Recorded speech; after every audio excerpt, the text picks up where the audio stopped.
இப்பொழுது இருந்து good morning தென்றல் காலை தென்றலோடு இணைந்திருக்கப் போகிறோம். என்றும் வளமை போலவே காலை தென்றல் 9 மணி வரைக்கும் உங்களை மகிழ்விக்க காத்திருக்கிறது. இந்த மணித்தேர்தல் முழுவதும் உங்களுக்கு உலகில் நடைபெறுகின்ற பல்வேறு முக்கியமான விடயங்கள், இன்றைய தினத்தில் எந்தெந்த பிரபலங்கள் பிறந்திருக்கிறார்கள், இறந்திருக்கிறார்கள் என்பது, அதே போல உலகில் பல்வேறு நாட்களில் நடைபெற்ற முக்கியமான சம்பவங்களின் தொகுப்பாக, அதே போல இன்றைய தினம் நடைபெறுகின்ற ICC T20 போட்டிகள் பற்றிய விளையாட்டு தகவல்கள், அதே போல பத்திரிகையின் செய்திகள், வானிலை தகவல்கள் என்று எல்லாவற்றையும் உங்களுக்கு இந்த மணித்தேரம் முழுவதும் உங்களுக்கு வழங்கி காத்திருக்கிறோம். ஒரு மணித்தேரம் இந்த நிகழ்ச்சி கேட்டாலே போதும் உலக நடப்புகள், உள்ளூர் நடப்புகள் எல்லாவற்றையும் நீங்கள் தெரிந்து கொள்ளக்கூடியதாக இருக்கும். அதே போல காலை தென்றலில் முதலாவதாக பத்திரிகையின் செய்திகளை தரப்புகிறோம். தினகரன், வீரகேசரி பத்திரிகைகள் கிடைத்திருக்கின்றன. இன்றைய தினம் தினகரன் பத்திரிகையின் பிரதான தலைப்புச் செய்தியாக சாரா ஜஸ்மினின் தடயங்களை இன்று போல் வெளியிடலாம், உண்மையில் வெளியாகும் என சிலர் அச்சம் என்று பிரதான தலைப்பிடப்பட்டு தினகரன் பத்திரிகை வந்திருக்கும் செய்தி. உயிர்த்த ஞாயிறு குண்டு தாக்குதலில் பிரதான சூத்திரதாரியாக கருதப்படும் சாரா ஜஸ்மின், அதாவது புலஸ்தினி மகேந்திரன் தொடர்பில் சர்வதேச போலீசார் ஆழ்ந்த கவனம் செலுத்தி வருவதாக சிரேஷ்ட போலீஸ் அதிகாரி ஒருவர் ஊடகம் ஒன்றுக்கு தெரிவித்துள்ளார். உயிர்த்த ஞாயிறு தாக்குதல் தொடர்பில் மிக நீண்ட காலமாக தேடப்பட்டு வரும் இந்த பெண் தொடர்பான சில தடயங்களை சர்வதேச போலீசாரால் வெளியிட முடியும் என எதிர்பார்ப்பதாகவும் அவர் தெரிவித்திருக்கிறார். இந்த நிலையில் சாரா ஜஸ்மின் இறந்துவிட்டதாக பரப்பப்படும் செய்திகளை அடியோடு நிராகரித்த அந்த அதிகாரி இவை வெறும் வதந்திகள் என்றும் உறுதிப்பட தெரிவித்தார். அதே போல எல்லோரும் எதிர்பார்ப்பதை போல சாரா ஜஸ்மின் கைது செய்யப்பட்டால் உயிர்த்த ஞாயிறு தாக்குதல் தொடர்பில் இதுவரைக்கும் துலங்காதுள்ள பல உண்மைகள் வெளிவரும். இதனால்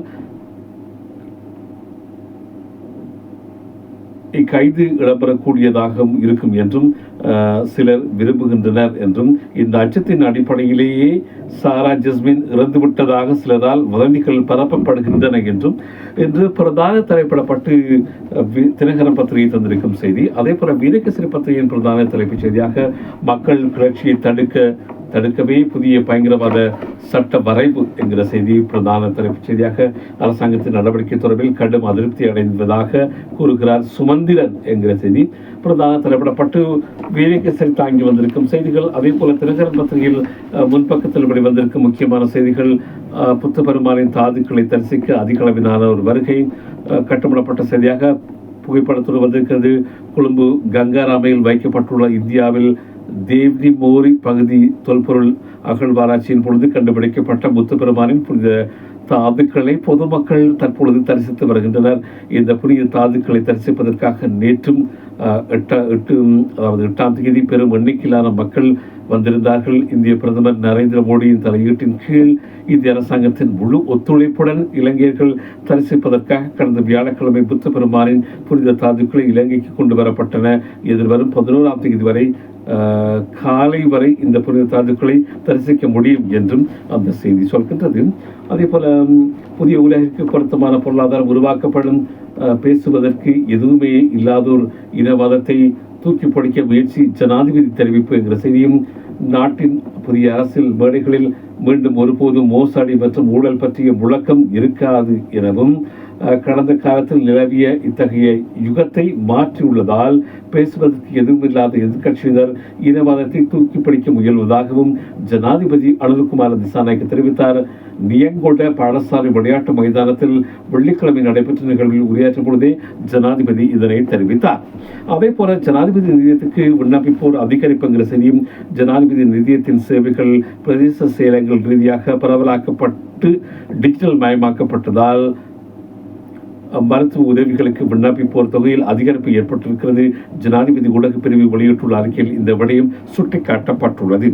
அதே போல சகல தரங்களுக்கும் அடுத்த மாதம் 3 ஆண்டுக்குள் கல்வி சீர்திருத்தங்கள், அரசாங்கம் முன்னெடுக்க உள்ள கல்வி சீர்திருத்தங்கள் எதிர்வரும் 3 ஆண்டுகளுக்குள் சகல வகுப்புகளுக்கும் தரம் முன்னெடுக்கப்படும் என அமைச்சர் டாக்டர் நலிந்த ஜெயதிச தெரிவித்தார் என்றும், தபால் கட்டணங்கள் இன்று முதல் அதிகரிப்பு, தபால் கட்டணங்களை அதிகரிப்பு அறிவிப்பதாக தபால் திணைக்களம் நடவடிக்கை எடுத்திருக்கிறது. இந்த தீர்மானத்துக்கிணங்க இன்று 9ஆம் தேதி திங்கட்கிழமை முதல் தபால் கட்டணங்கள் அதிகரிப்பதாக தபால் திணைக்களம் தெரிவித்திருக்கிறது. இதற்கமைய குறைந்தபட்ச தபால் கட்டணத்தை 70 ரூபாவாக அதிகரிப்பதற்கு தபால் திணைக்களம் நடவடிக்கை எடுத்திருக்கின்றது.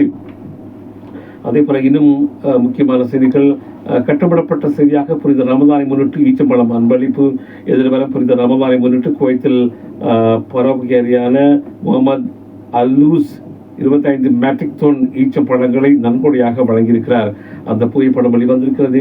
அதே போல கூட்டுறவு மொத்த விற்பனை நிலைய நுகர்வோருக்கு ஆயுள் காப்புறுதி. கூட்டுறவு விற்பனை நிலையங்களில் மாதாந்தம் 10,000 ரூபாவுக்கு உட்பட்ட அதிகமான பொருட்களை கொள்வனவு செய்யும் நுகர்வோருக்கு ஆயுள் காப்புறுதி வழங்க நடவடிக்கை எடுக்கப்படுவதாக வர்த்தக அமைச்சர் வசந்த சமரசேக கூறியுள்ளார்.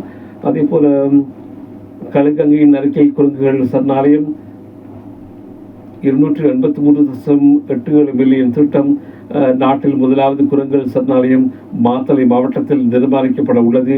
களுகங்கை நீர்த்தேக்கத்துக்கு அருகில் இந்த மையத்தை நிர்மாணிப்பதற்கான இடம் அடையாளம் காணப்பட்டுள்ளது. குரங்குகளுக்கான நீர், உணவு மற்றும் பாதுகாப்பு என்பனவற்றை உள்ளடக்கி சுமார் 150 ஹெக்டேர் காணியில் இது நிறுவப்பட இருப்பதாக அந்த செய்தி சொல்கிறது.